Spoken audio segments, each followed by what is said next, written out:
it is our patriotic duty to look further into the horizon, to be determined and be resilient, to invoke our spirit that can achieve greatness, to train our people, develop our economy, promote industrial development, and ensure that our sovereignty is assured, protected, and will remain resilient.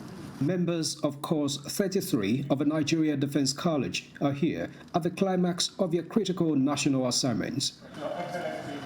And so, with their findings after a rigorous one-year research within Nigeria and across 23 countries. Native 2040 blueprint, coupled with your visionary and strategic leadership, will lead to the transformation of the indigenous manufacturing sector for enhanced economic growth, national security, and national development by year 2040.